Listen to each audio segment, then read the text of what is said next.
Well, magbinutan daw siya dito, Well, oh.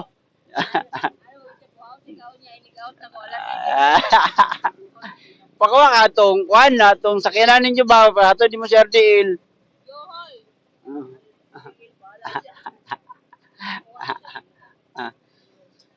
Dol going mi karon og kuan dol Villa Gracia kay na nagpahatod na ako akong madam.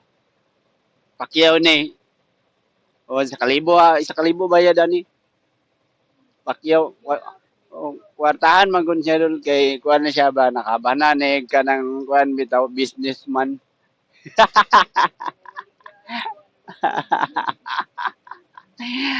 Atay grabe inita sapon bagay sa traffic light. Init kayo. Yawa dugay ra ba kini mugo diri bay? Lagi dugay kini mugo diri mo nag-jacket ko kay kabalo ko nga dugay kini maggo diri.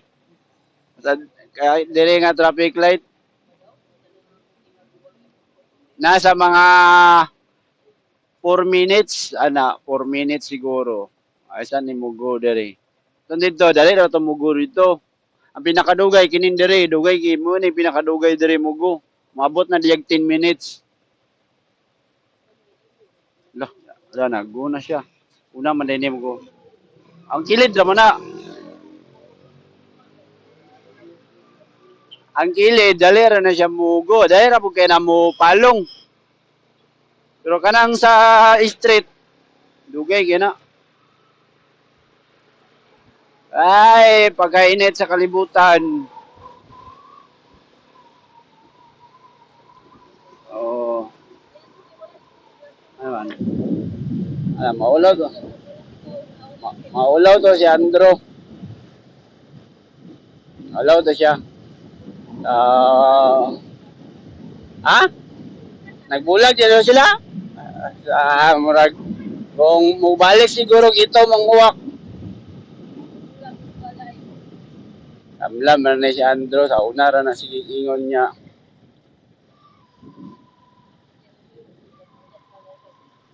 Bulag niya daw siya ng bulag.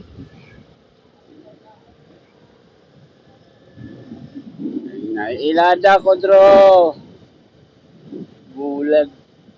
Kung narabang ko, nanay core kids na ba sa Villa Gracia po? Nanay core kids ang ilang kuan. Ilang limnon og soft drinks. Lagi, nanay core kids. Anawa ganin na karon.